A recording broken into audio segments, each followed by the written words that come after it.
Zinedine Zidane is the name that comes to everyone's mind when there is a discussion about the greatest midfielders of all time. He seems to be in the league above everyone else. But do we know the full story of Zinedine Zidane? From his rapid development in Juventus to his unmatched influence in the French national team, from his numerous achievements as a player to one of the greatest coach football has ever seen. This is the story of Zinedine Zidane, the greatest maestro football has ever seen.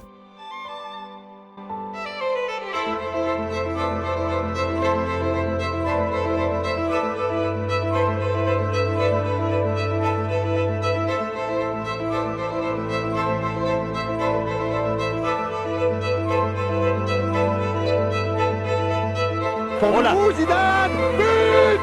But de Zinedine Zidane! Zidane! Popped into the penalty area towards Zidane! Zinedine Zidane here.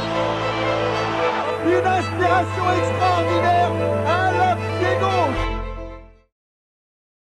Zinedine Yazid Zidane was born on the 23rd of June 1972 in La Castellane, Marseillaise, in southern France. He is the youngest of 5 siblings. Zidane is of Algerian Kabyle descent and has described himself as a non-practicing Muslim. His parents, Smail and Malika, immigrated to Paris from the village of Aguiamoun in the Berber-speaking region of Kabylie in northern Algeria in 1953 before the start of the Algerian War. The family, which had settled in the city's tough northern districts of Barbès and Saint-Denis, found little work in the region, and in the mid-1960s moved to the northern Marseille suburb of La Castellane in the 16th arrondissement of Marseille. It was in Castellane where Zidane had his earliest introduction in football, joining in at the age of 5 in football games that the neighborhood's children played on the Place Tartane. In July of 2011, Zidane named former Marseille players Blaž Slišković, Enzo Francescoli, and Jean-Pierre Papin as his idols while growing up. At the age of 10, Zidane got his first player's license after joining the junior team of a local club from Castellane by the name of US Saint Henri. After spending a year and a half at US Saint Henri, Zidane joined SO Septem Le Vallon when the Septem coach Robert Centenaro convinced the club's director to get Zidane. Zidane stayed with Septem until the age of 14, at which time he was selected to attend a 3-day training camp at the CREPS, or Regional Center for Sports and Physical Education, in Aix-en-Provence, one of several such footballing institutes run by the Footballing Institutes run by the French Football Federation. It was here that Zidane was spotted by AS Cannes scout and former player Jean Varoud, who recommended him to the training center director of the club. As a 14-year-old watching the 1986 World Cup, the performance of Diego Maradona left an indelible mark on him, with Zidane stating Maradona was on another level. Zidane's official footballing career started with AS Cannes. He went there for a 6-week stay, but ended up remaining at the club for 4 years to play at the professional level. Having left his family to join Cannes, he was invited by Cannes director Jean-Claude Elinaud to leave the dormitory he had shared with 20 other trainees and come stay with him and his family. Zidane later said that while living with Elinaud, he found equilibrium. It was at Cannes where Zidane's first coaches noticed that he was raw and sensitive, prone to attack spectators who insulted his race or family. His first coach, Jean Varoud, encouraged him to channel his anger and focus on his own game. Zidane spent his first weeks at Cannes mainly on cleaning duty as a punishment for punching an opponent who mocked his ghetto origins. The occasional violence that he would display throughout his career was shaped by an internal conflict of being an Algerian Frenchman, suspended between cultures and surviving the tough streets of La Castellane where he grew up.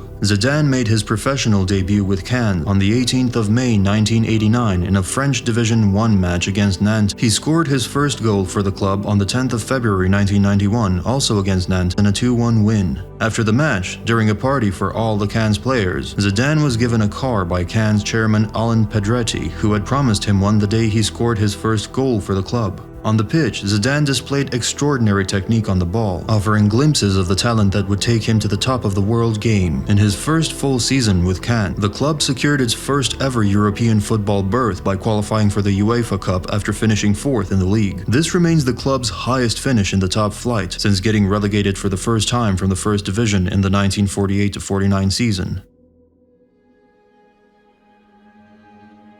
It was obvious that Cannes was not the right place for young Zinedine to develop. That's why he was transferred to Girondins de Bordeaux before joining them and stepping out onto the training pitch at Le Hayen. At the outset of the 1992-1993 season, Zinedine Zidane was already familiar with the club. In the 27th fixture for the 1990-1991 season, the young man, known to his parents as Yazid, lined up against Bordeaux at the Stade Municipal with AS Cannes, a hard-working and ambitious young team from a club with a reputation for developing new talent. The game itself was not particularly memorable since it was just a draw, 1-1, but Zidane's performance alongside Eric Guéry, Jean-François Daniel, and the legendary Luis Fernandez was enough to remind all watching that he was one of France's brightest young footballing hopes. Against Senac, Lizarazu, and Dugarry, Zizi already got on well with Duga, having played alongside him in the France youth teams. The Marseille-born midfielder showed himself to be ideally suited to top-flight football. Consciously or not, people were beginning to take note. When fellow Marseille native Roland Courbet took over at Bordeaux shortly after the team won immediate promotion from the second division under Gernot Rohr, the Girondins decided to put on a bid for Zizou. Alain Afflelou and Jean-Didier Lange were determined to keep the club on its upward trajectory and win back the European standing that Bordeaux enjoyed before its legal and financial problems. Their ambition was to achieve a subtle alchemy between fire and ice, youth and experience, talent and competitive edge. Naturally, Zidane was a perfect fit. AS Cannes relegated to second division, which caused them to sell off some key players. Key players included the duo of Guéry and Daniel, who made the jump to Bordeaux. This was good news for young Zinedine, still just 20 years of age, who followed suit and finalized his own transfer. Tough luck for Bernard Tapie's Olympique de Marseille, who had also made an offer but were unlucky compared to Bordeaux. As he put it to the club's official magazine, Le Scapulaire, Zidane's ambition was to become a key player in the reconstruction of this great club. Expectations were high for this young virtuoso. Having been handed his top-flight debut by Jean Fernandez back in 1989, he gradually became a stalwart of the Cannes team that went all the way to the European competition. As physically imposing as he was technically gifted, Bordeaux fans were salivating at the idea of watching him wreak havoc inside the opposition box. The man himself attempted to play down the expectations. "I'm not an attacking midfielder. My main strengths are winning the ball back and putting it in the right place." Jean-Charles Menard, editor of the club magazine, had a very different view of the matter in a subsequent editorial. "Zidane joined our club with the firm intention of succeeding at the highest level. After just 2 league games, the Girondins' new midfielder has already won us over with his technical abilities and taken us by surprise with his defensive capacities too. If he adds a little more speed to his game, he will be one of the best players in the league. One of the very best a season or two from now. But that's just my opinion." As you can see, hype around young Zinedine was unreal. Bordeaux fans were expecting a lot from him. However, despite this pressure, Zidane was not lacking in confidence, and he had the talent and ambition to match. All he needed now was the recognition and adulation of Bordeaux fans, who were becoming increasingly impatient and demanding with their heroes. Zidane's Bordeaux debut came on the very first day of the season against Lyon. He started that day, August 8, 1992, playing out a 0-0 draw. His first goal came on his 6th appearance, on September 12th at the Stade Félix Bauer in Lens. His goal sealed a 2-1 victory over RC Lens. 1 month for a first league goal from midfield, a good omen. And he was only just getting started. That season, Zidane scored 10 goals from 35 matches, making him the 15th top scorer in the league, and Bordeaux's most prolific player in the front of goal.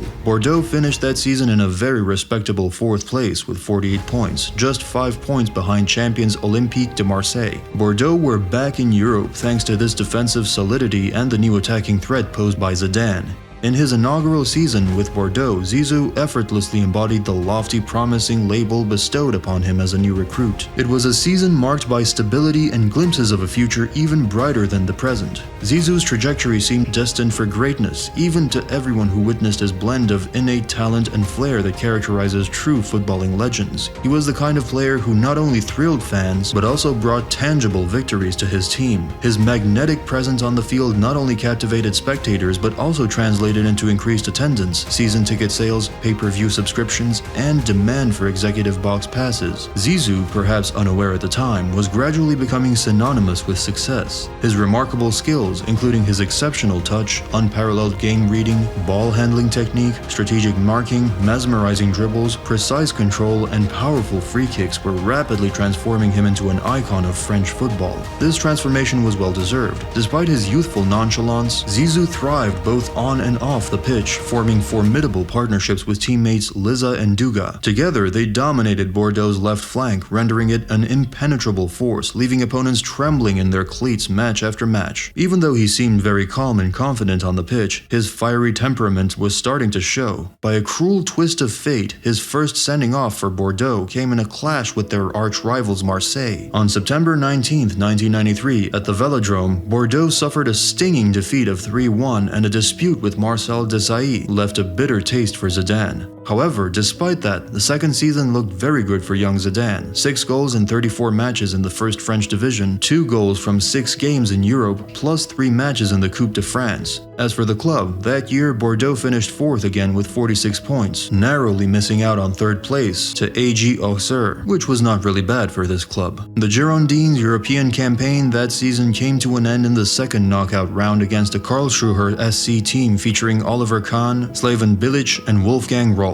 But the team's ambition burned brighter than ever. Zidane occasionally had trouble playing the full 90 minutes, and the home fans, who did not know the full story, sometimes whistled derisively. Not that stopped him picking up the UNFP award for the best young player of the year, an award that he dedicated with typical class and generosity to his friend Dugarry. Christophe deserves this trophy just as much as I do, or even more so. Despite a recurring hamstring niggle, which is why he played that deeper role and often didn't finish games, he worked selflessly to help the team shine. At the end of that season, Corubi was replaced by Antonio José Conceição Oliveira, better known as Tony, who joined the club from SL Benfica off the back of a title-winning season. Having won multiple titles with his hometown club as both player and coach, he was supposed to bring a wealth of winning experience to Bordeaux. However, the Portuguese coach could not quite find the right formula, bemoaning the lack of confidence and consistency and hoping to overcome these obstacles with sheer hard work. The elegant, stylish Zidane was now established as a man to watch, which meant increasingly tight marking and plenty of fouls to contend with. These new constraints only served to unleash his creativity and instinctive flair on the ball, finding new and unexpected ways to slip his markers and put his genius to work for the team. That season, Bordeaux exited the UEFA Cup 1 round earlier, knocked out by GSK Katowice. Zizi shared the frustration of his teammates, who had been hoping for a better showing in the cup competitions. They also went out in the last 16 of the League Cup and the quarter-finals of the Coupe de France. Even Châteauroux and RC Strasbourg, which were teams for the second division, did better. Disappointment, setbacks, humiliation. Things were looking bad. Bordeaux finished the season in 7th place, 5 points adrift of European qualification in the year that saw the return of the 3 points for a win rule. Old rivals FC Nantes were crowned champions. Zidane scored 6 goals in 37 league matches that year, his lowest tally in his time at the club, as well as 1 goal in Europe and 1 in the 4 Coupe de France. The situation in the club was chaotic and problematic, which resulted Tony getting sacked in March after his team got thrashed in Monaco 6-3, with Eric Guérit named as his surprise temporary replacement. Slavoljub Muslin, a former player and manager of near neighbors FC Pau, took over the following season. The Serbian was tasked with rallying the troops and getting this talented squad back on the right track. And there was still a glimmer of hope. Although they missed out on direct qualification for the UEFA Cup, they would still fall back on the Intertoto Cup for some welcome international experience. Not the most glamorous of competitions, but a glimmer of hope nonetheless. Otherwise known as the Mickey Mouse Cup, the Intertoto really did not have a good reputation among football fans. There was still an opportunity to be seized here, a chance to demonstrate the club's ambition, win back their reputation, and, above all, put the wasted previous season behind them. Zidane, meanwhile, was back firing on all cylinders after some tough times over recent months. I've got my strength back, and I think now I'm ready to take it to the next level and improve my game. Although it's not easy for me, this is the first season I've played so many matches, he explained in 1994, as the matches really did begin to pile up. With 3 years left on his contract and having shown himself to be more than capable of moving up to the next level, the recently capped French international already had the 1998 World Cup in his sights as a long-term goal. In the meantime, there was a European campaign to deal with. The 1995-1996 season started incredibly early, with opponents much more motivated and competitive than the usual pre-season fare. On July 1st, 1995, IFK Norrköping traveled to Parc Lescour for the first match of the Intertoto Cup.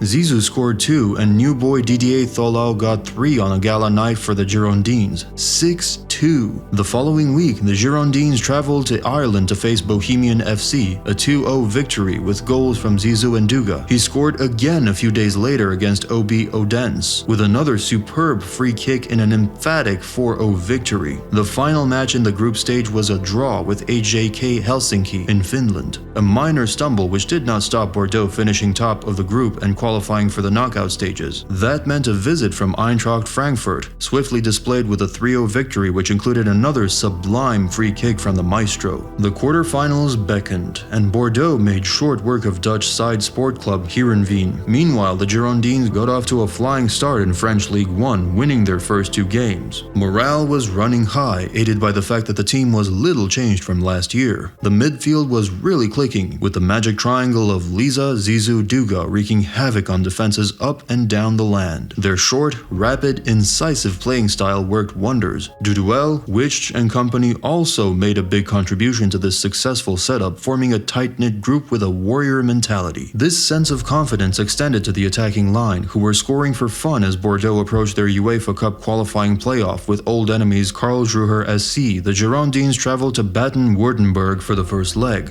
winning by 2-0. In the gap between the 2 games, Zidane scored 2 against FC Nantes in a stylish 3-0 victory at the State Municipal. The Girondins then slipped to a narrow defeat in Guingamp, 1-0, but that did not stop them from sealing the deal in the second leg against Karlsruher, 2-2, a brace from Captain Liza and a red card for Zizou.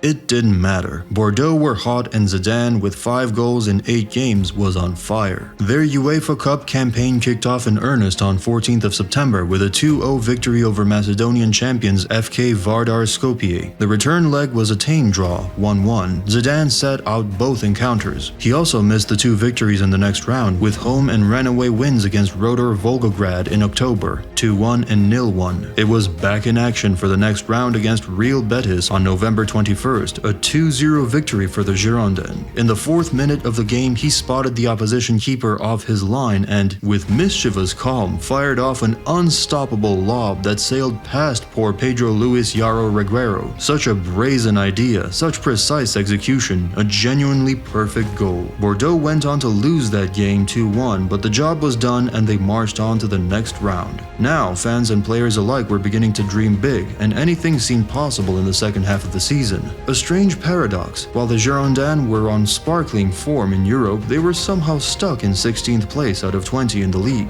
Worse still, they were only 5 points above the relegation zone, with League Cup and Coupe de France games to think about too. They rapidly crashed out of both domestic cups, eliminated by lowly SC Toulon in a game which lost Muslin his job.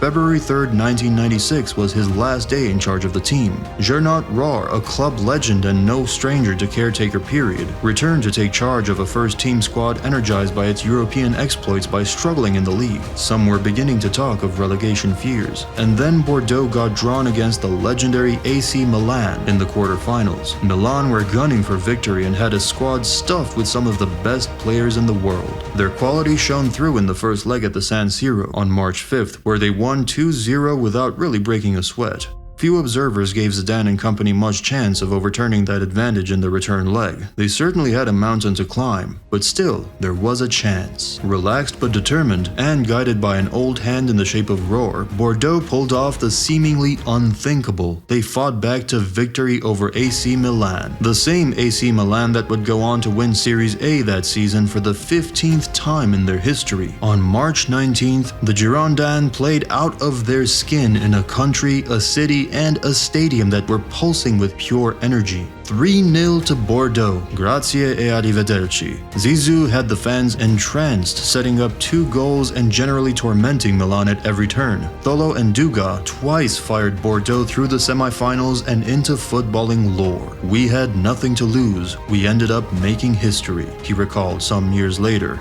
Oh yes, indeed. It was the first great memory of a career which was to have so many. Starting with victory over SK Slavia Prague in the semifinals, with excitement still at fever pitch. Bordeaux won the first leg in the Czech Republic 1-0, with Zidane teeing up Dugarry for the only goal of the game. Bordeaux repeated that feat in the return leg, 1-0. This time it was Tholo with the goal. On April 16th, leaving Radek Babel, Karen Poborski and Vladimir Smecer in their wake. The first European final of Zidane's career had all the markings of a classic, against no less an opponent than Bayern Munich. The final was still played over 2 legs back then, and both Zidane and Dugarry were suspended for the first game in Bavaria, winning that leg 2-0 on May 1st. Zizou and Duga were back for the return leg 2 weeks later, but Franz Beckenbauer's side rapidly seized control of the game and ran out 3-1 winners in a Parc-les Scours, which, over the past few months, had witnessed some of the most joyous moments in the club's history. Despite their exceptional talent and unbelievable hard work, this Bordeaux squad finally met their match in Munich. The Girondins were proud of their epic season, but physically exhausted. Bayern lifted the trophy as Zidane looked on forlornly. Nevertheless, this was an adventure they would never forget. Things were less rosy on the domestic front, with Bordeaux finishing the season in 16th place, 42 points, just 4 points above FC Guignon in 18th. The UEFA Cup final would ultimately be the last time Zidane played for Bordeaux, with the club having finished in a disappointing 16th place, their European exertions perhaps taking their toll on domestic form, and Zidane having cemented himself that season as one of the top talents not just in France. He was named the league's player of the year that season despite Bordeaux's travails, but in Europe, it was time to move on. Juventus came calling, making a £3.2 million bid for the playmaker that saw him follow in the footsteps of national team legend Platini in pulling off the famous black and white stripes. Bordeaux's team was further broken up by the exits of Dugarry, who had sufficiently impressed AC Milan for them to sign him, and Lizarazu, whose status as a Basque made him irresistible to Athletic Club of Bilbao. In the end, the 3 players' achievements on the continental and international stages meant they had outgrown Les Girondins. The Bordeaux of Zidane, Lizarazu and Dugarry was well and truly over, and Zizou was about to embark on the second phase of his career, in which he would become a truly global superstar. However, he left behind a foreword to his story that was full of excitement, development, memorable European adventures, and success against the odds. The wider world may have forgotten the first phase of Zidane's career, but you can be sure that supporters of AS Cannes and FC Girondins de Bordeaux never will. It might be very difficult to imagine today, but French football was in a mess in the early 1990s. The glory days of Platini on the field had long gone, and the most famous French footballer of all time now occupied the dugout. There was a promise of more, presumed to be built around the shape of the Marseille squad, who had brought a first European Cup to the country. But even that seemed to be fading away. A disastrous campaign had seen France fail to qualify for the 1990 World Cup, and while there were memorable moments in the European Championships qualifying campaign, a couple of victories against Spain which served to highlight the skills of Eric Cantona and Jean-Pierre Papin, Euro 92 offered little to the French by way of inspiration. Something was needed, and while Platini's assistant and eventual replacement Gérard Houllier looked a safe pair of hands, he also represented a continuation of a status quo that was getting France nowhere. Houlier's final international straw at the end of the qualifying campaign for World Cup 1994 might have been disastrous at the time, but there was a well-established phrase about omelets and eggs, and the French football team was about to get cracking. Cantona was no Platini, however, and the Manchester United striker was never far away from controversy. What was needed was a new attacking force, a new spearhead, and to that end, one of the most exciting teams in France was Bordeaux.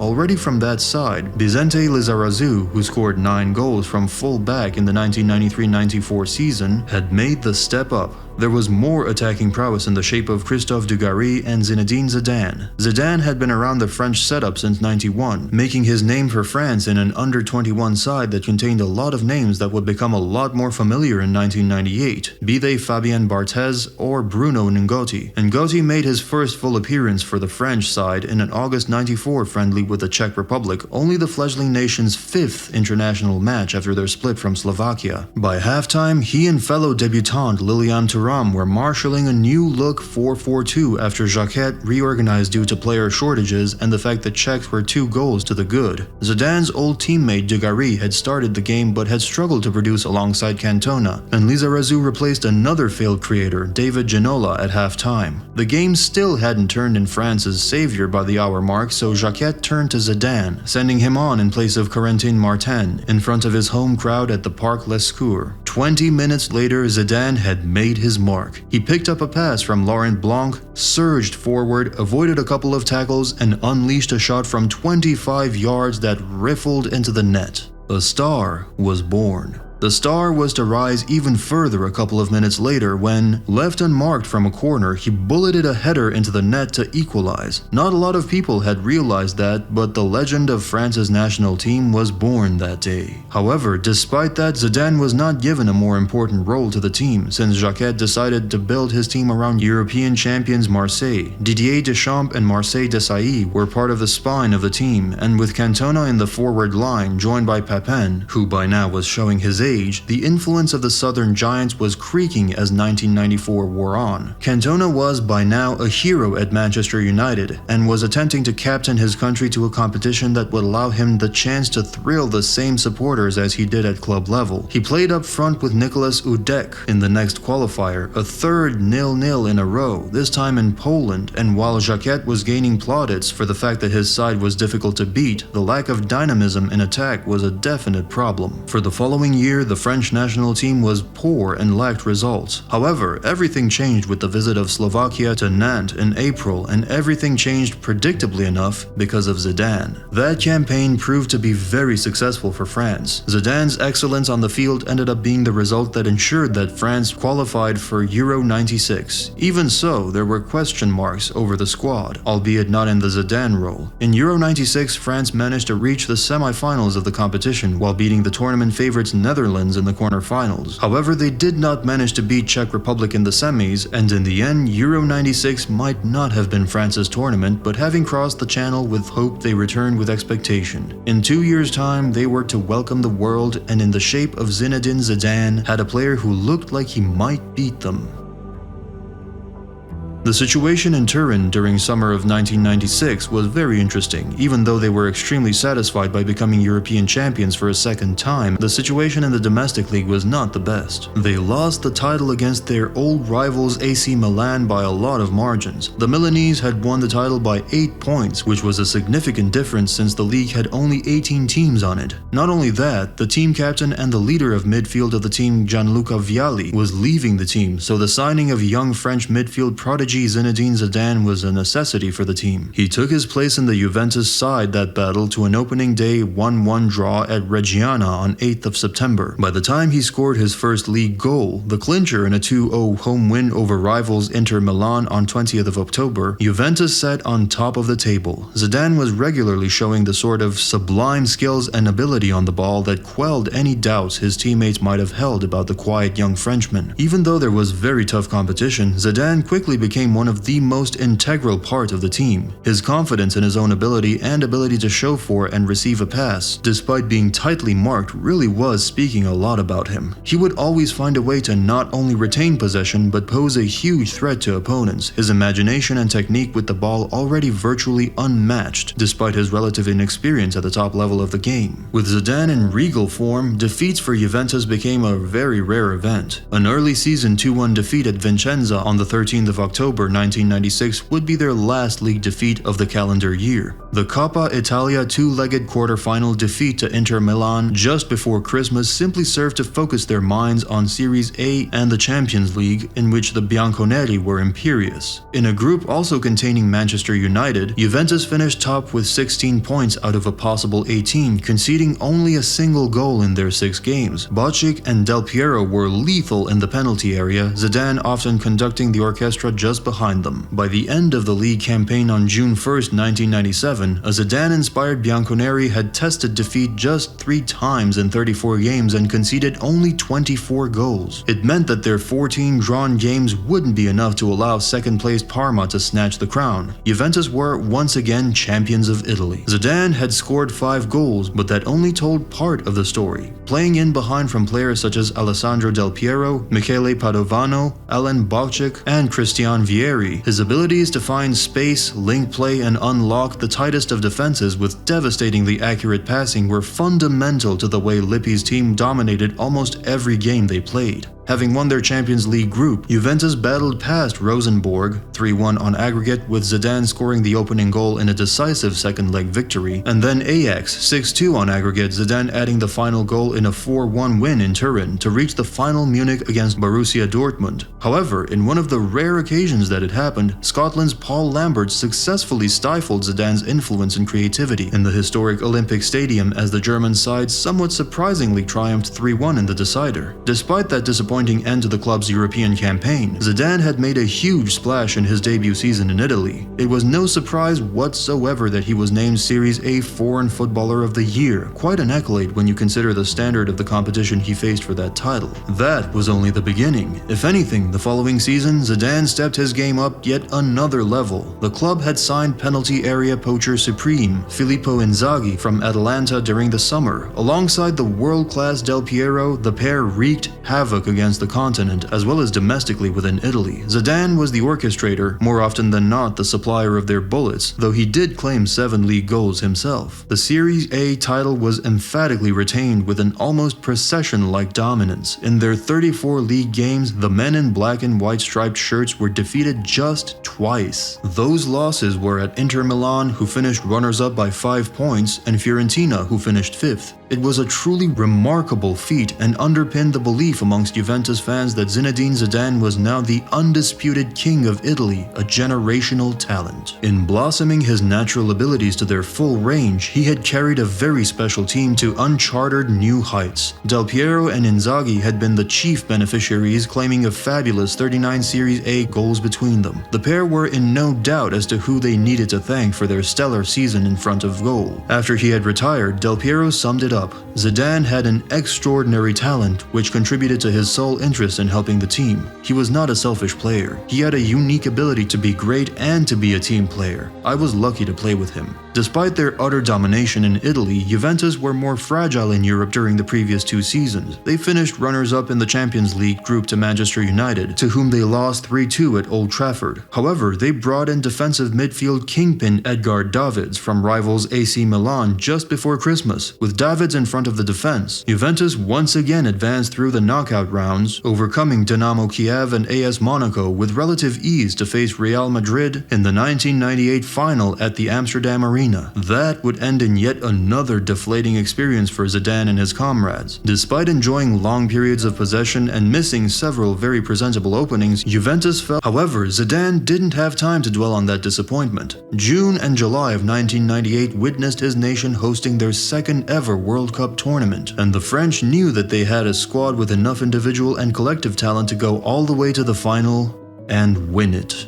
Wearing an iconic shirt design from Adidas, Zidane was at the absolute peak of his now substantial powers, operating as the creative linchpin ahead of a holding midfield duo of team captains and Juventus teammate Didier Deschamps and Arsenal's Emmanuel Petit. Behind them stood the resolute rocks of Laurent Blanc and Marcel Desailly, with pacey attacking fullbacks Lilian Thuram and Vicente Lizarazu constantly probing for openings down either flank. For targets, Zidane had Yuri Djorkaeff, Thierry Henry, David Trezeguet, and old Bordeaux colleague Christophe Dugarry ahead of him. It was no wonder they stormed through their opening group stage with ominous ease, defeating South Africa 3-0, Saudi Arabia 4-0, and Denmark 2-1. However, Zidane's tournament had not gone smoothly. In the second game against the Saudis at the Stade de France, he was shown a straight red card after 70 minutes for seemingly planting his studs into an opponent as they collided in a challenge. He therefore played no part in the narrow win over the Danes in Lyon, nor the fraught, nerve-wracking 1-0 extra-time victory over a resolute Paraguay in the round of 16 in Lens. That game was won via a golden goal from Blanc, the first time the controversial method had been used to decide a competitive World Cup fixture. Zidane returned for the quarter-final clash against some familiar faces: Italy. Amongst those lining up against him in St. Denis were club teammates Del Piero, Vieri, and Di Livio. What followed was the perfect example of two finely balanced sides cancelling each other out. Italian stubbornness proving the equal of French invention. After 120 minutes of attrition, it was down to penalty kicks to decide a victory. As he had done for several years, Zidane was the first man to step up to the spot for France, successfully beating Gianluca Pagliuca. That set the tone as the host triumphed 4-3 to seal a place in the semi-finals against the very strong Croatians. That semi-final game didn't lack for drama and tension either. Zidane and France grimly held on to a 2-1 lead given to them through two Lilian Thuram goals before Laurent Blanc was sent off with 15 minutes remaining at the Stade de France. The 12th day affirmed Zidane as the midfield maestro for the new world champions. Suddenly, you couldn't go anywhere without seeing a kid running around in a football shirt with Zidane 10 on the back of it. The man from Marseille was no longer just king of Italy, he was threatening to become the king of the world. As if in recognition of that fact, FIFA awarded Zidane the World Player of the Year award for 1998. He became the first Frenchman to win the prize. It would be the high point of his career, at least in the short term. Back in Turin, Zidane sustained a knee injury before the new Series A season had even kicked off, and that contributed to a stop-start season for both himself and Juventus. A disastrous run of 4 defeats and 5 games before Christmas left the Bianconeri trailing behind frontrunners AC Milan and Lazio, a deficit they never threatened to bridge. By the end of the season, they trailed home in a dismal 7th position, 16 points behind new champions AC Milan, and missed out on Champions League qualification altogether. They did manage to battle through to the semi-final stage of Europe's Premier Club competition. However, there they came up against a Manchester United side that was in imperious form, on their way to an unprecedented treble for an English club. United won 4-3 on aggregate, inflicting a devastating but thoroughly deserved 3-2 defeat on their host in Turin in the second game. By then, talisman Zidane was out for the season, having aggravated his knee injury a week earlier against Bologna.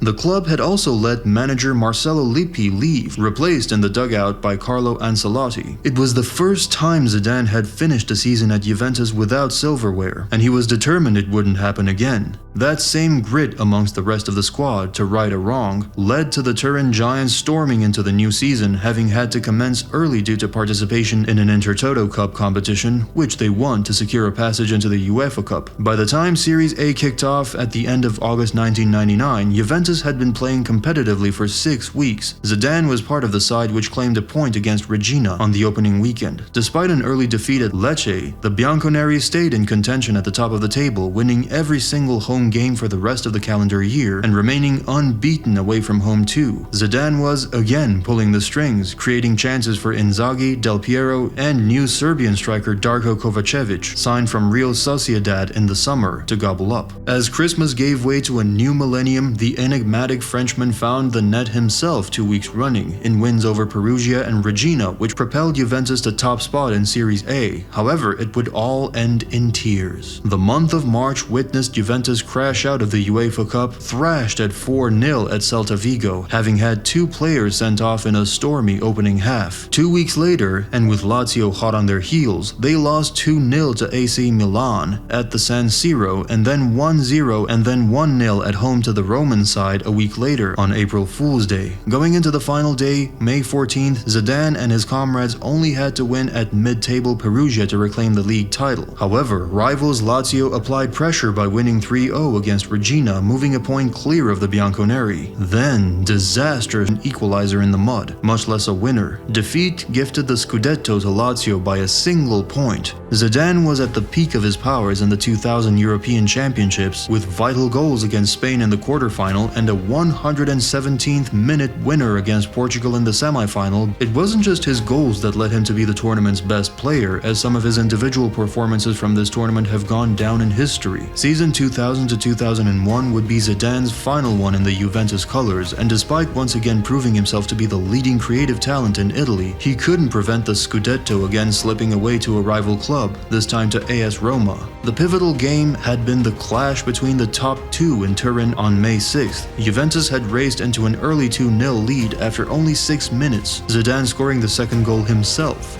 However, an uncharacteristic fumble by keeper Edwin van der Sar had gifted Roma a goal with 10 minutes remaining, and a last-gasp equalizer by Vincenzo Montella had completely deflated the Bianconeri. Despite winning all 5 of the remaining Series A games, Juventus trailed home 2 points behind Roma. Like the club from the capital city, they had lost only 3 times all season, but had crucially drawn 1 more game than Roma. Essentially, Montella's late equalizer had cost Zidane a 3rd Series A winner's medal in his 5 seasons at Juventus. It summarized a disappointing final season in Italy for Zidane. In the Champions League, his often fierce temper had gotten the better of him. He had been red-carded early in the penultimate group phase against SV Hamburg for headbutting an opponent, therefore missing the final game against Panathinaikos in Athens. Juventus had lost both these games 3-1 to crash out of Europe at the group stage for the first time ever. The failure of his club to secure silverware for the 3rd season in succession wasn't detrimental enough to prevent Zidane being awarded the prestigious Series A Foreign Footballer of the Year award for the 2nd time of his sojourn in Italy. It would be a parting gift from the Italian football authorities to the man who had lit up their top flight with his outrageous football talents for 5 years.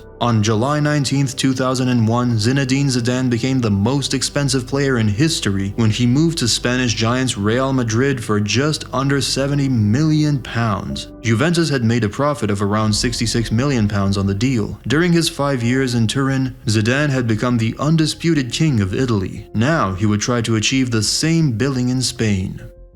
Zidane was a free spirit in Madrid, allowed and encouraged to showboat, reigniting his youth where he would be found playing football on the streets. Zidane had to return to his roots as a flashy playmaker once again, just how he looked when coming through the ranks before the days in Italy where he became more of an efficient player. Just like his time in Italy, it was Zidane's 2nd season in which he played his best football. In 2002-2003, Zidane was La Liga's standout performer as Madrid won the title. He was undoubtedly a France player over a club player, but he would always turn up for the big games. It doesn't get much bigger than the Champions League final, and everyone remembers his goal in the 2002 final played at Hampden Park against Bayern Leverkusen. A volley that came from a perfect cross from Roberto Carlos. It was almost too perfect as it found Zidane directly, meaning he couldn't run onto the ball and finish. He also did not need to adjust his position, which in a way made it harder, but he still managed to connect perfectly and send the ball flying into the net using his weaker foot. It's 2003 and Real Madrid are trying to reclaim La Liga and defend their UEFA Champions League title.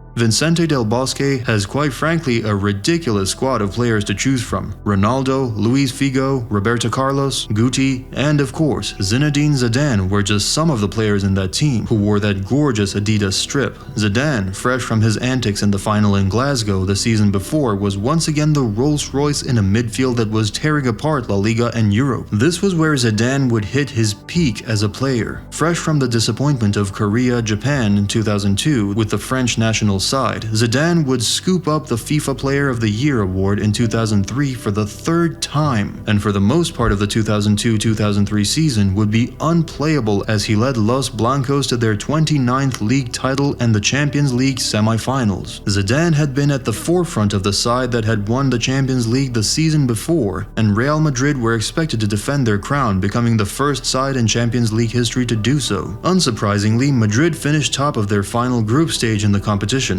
Roma, AEK Athens, and Genk put up a better-than-expected fight as Los Blancos only picked up 2 wins in the group, but it was enough to see them through. Zidane was absent from the squad that beat Genk and only played for 70 minutes against Roma. It was Guti and Raul that would seal the headlines in the 2 wins, but Zidane would become more prominent in the 2nd group stage. Madrid were joined by 2 European giants in this stage of the competition. AC Milan and Borussia Dortmund, both past winners of the competition, would make up an exciting group alongside Lokomotiv Moscow, who were probably fearing for the worst. However, things didn't get off to the best of starts. A 1-0 defeat in Milan alongside a 2-2 draw at home to Lokomotiv meant that the pressure was now on, and if Dortmund managed to do the unthinkable and win at the Bernabeu, Del Bosque's side would have to win the rest of their games to realistically qualify. Jan Koller silenced the Bernabeu on 30 minutes with his goal against the run of the play, striking the ball with his 2nd touch just outside the Madrid box. Dortmund had gone in front and Madrid needed someone to step up for them to take their 3 points. Raúl equalized just before halftime, and once again Zidane would be the player to win the game for Los Blancos. Halfway through the second half, Figo found Zidane on the right-hand side, making a darting run into acres of space. Zidane carried the ball into the Dortmund box before effortlessly teeing up Ronaldo to give Madrid the lead. Zidane was perfect for everything about that period at Real Madrid.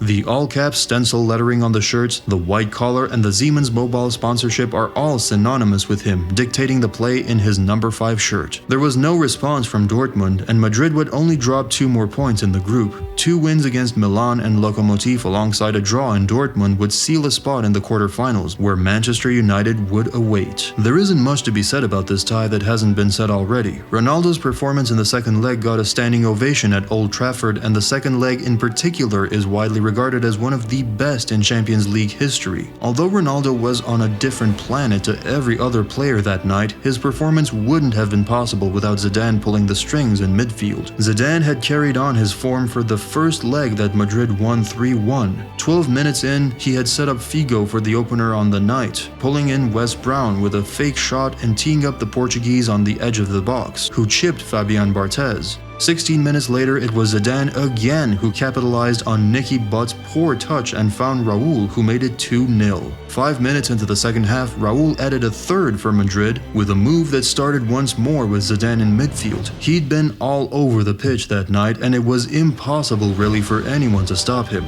The 3-1 win was unrecognizable to the early struggles in the second group stage. The second leg wasn't particularly unique for Zidane's form that season. He just picked up where he left off. Madrid's first goal at Old Trafford was typical of Zidane. The Frenchman, although United won 4-3, Madrid's lead from the first leg was enough to see them into the semi-final. Ronaldo deservedly grabbed the headlines the following morning with his hat-trick, but Zidane was also in blistering form over the 2 legs and was a huge part of the 6-4 aggregate win. Zidane's former club in Juventus would stand in the way between him reaching a second consecutive European final. A 2-1 win at the Bernabeu in the first leg put Madrid in a great position to face one of the Milan sides in the final, and with Old Trafford housing the final, Zidane and all were probably rubbing their hands together at the prospect of returning there. But it wasn't meant to be. Juventus won the second leg 3-1. Despite Zidane pulling a goal back in the 89th minute at the Stadio del Alpi, it wasn't enough and Juventus made it through into the final. Despite being 1 game away from the final, it had still been a disappointing European campaign for Los Blancos, who should have really capitalized on the lead they had from the first leg against Juventus. It would be the closest that Zidane would come to picking up the Champions League again before he retired as a player. Disappointing quarter-final exits to the likes of Arsenal and Monaco would be something that would hang over Zidane's career and Madrid themselves, who would have to wait 11 years to lift Europe's premier competition again. Going into the last day of the season, the title was now in Madrid's hands. If they could beat Athletic Club at home, the La Liga trophy would return back to the Santiago Bernabéu after a year's absence in Valencia. Sociedad had done brilliantly to take the title race to the last day of the season, but the inexperience of being in these types of situations had caught up with them. A brief spell in the early 1980s where they picked up back-to-back titles was their only flirt with success, so it was no surprise that this Real Madrid side especially would eventually catch up with them. La Real did everything they could by beating Atleti 3-0, but it now was out of their control. A comfortable 3-1 win over Athletic was enough to take the title back to Madrid. Zidane was once again magnificent as he replicated his past at the Calderón for Madrid's third on the evening, easing the ball through the Athletic defense on the perfect Bernabeu carpet surface and into Ronaldo, who sealed the title. It would end up being the only La Liga title that Zidane would pick up at his time at Real Madrid, due to how the Galacticos system would inevitably fall apart, and the rise of Frank Rijkaard's Barcelona side that would reach the 2006 Champions League final. Although the Champions League win in 2002 would never have happened without Zidane's performances in the final, and throughout that competition he was the center of a lot of key moments, he managed to up his game for 2002-2003 and reach the peak of his professional career.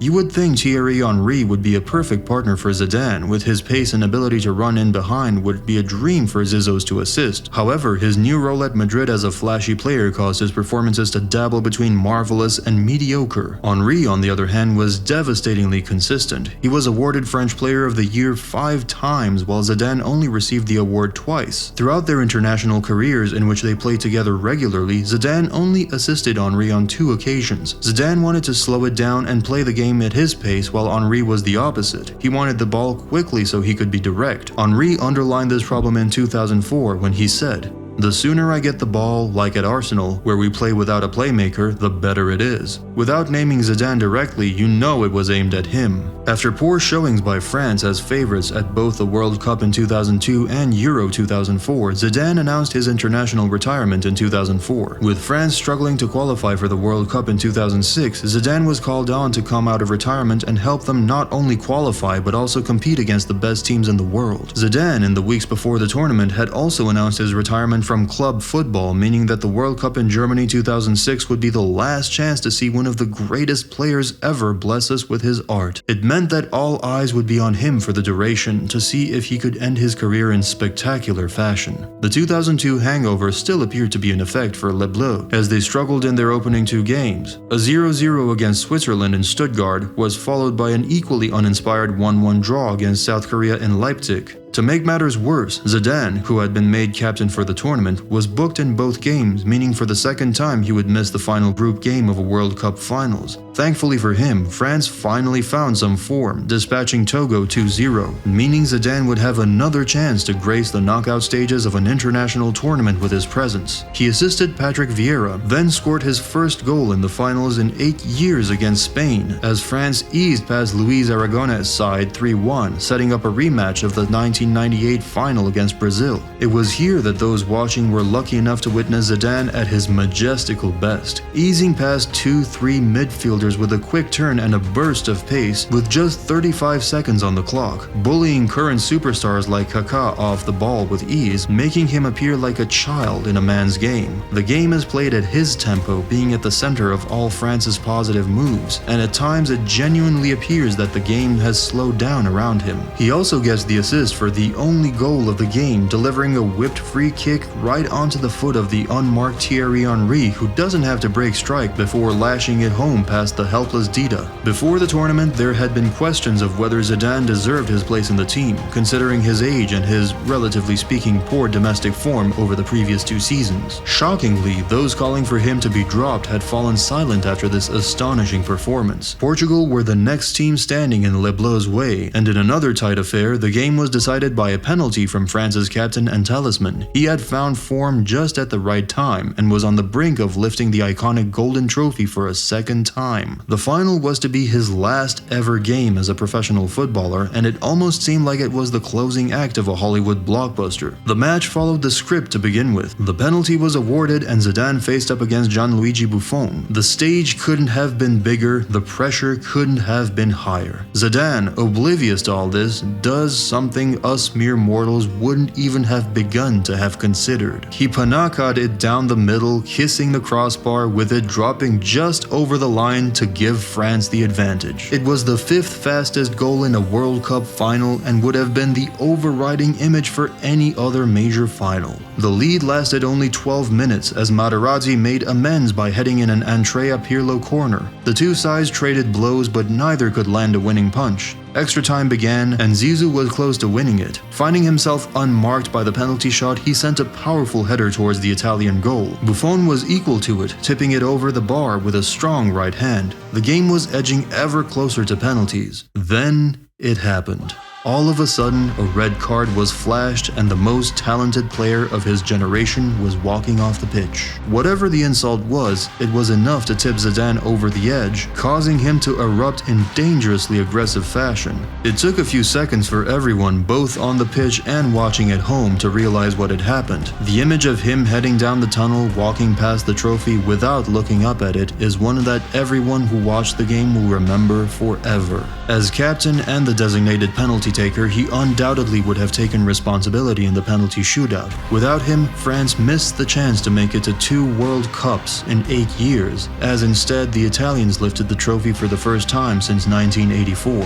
Understandably, his teammates were furious with their captain. He gave a speech to apologize, and afterwards, Dominic tried to begin applause but instead was met only with the grinding of teeth. Certain players hated their captain. Frank Leboeuf, a member of the 1998 winning side, described himself as ashamed of his former teammate. The French paper Le Figaro called the incident odious, while the front page of another, L'Equipe, went with criticism in the form of a question. What should we tell our children for whom you have become an example forever? How could that happen to a man like you? While clearly showing remorse for what happened and seeking forgiveness from his teammates and the French people, there is still one person who Zidane doesn't feel it is necessary to reconcile with. It doesn't take a genius to work out who he's talking about here.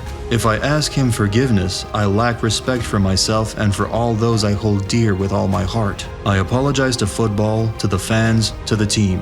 After the game, I went into the dressing room and told them, forgive me. This doesn't change anything, but sorry everyone. But to him, I cannot. Never, never. Perhaps surprisingly, the French public were slightly more forgiving of the episode. Polls conducted not long after the conclusion of the tournament showed that 61% of the people had already forgiven him, while 51% understood his actions. Unlike the way David Beckham was treated following a similar incident in the 1998 World Cup, Zidane certainly got off rather lightly from the fans. Despite this forgiveness, they still would all have preferred a different outcome, because however you look at Zidane's time in the game, it should not have ended like this. This was not in the script. A glittering career, which amongst others included 2 Scudettos, a La Liga title, a Champions League, and a World Cup winner's medal, was over in the most controversial manner possible. It could have been the perfect final episode, wrapping everything up in a satisfying and fulfilling way. Instead, it left people asking, I wish it could have ended like this. However, this was just the end of the first chapter, since the new chapter full of success begins after this.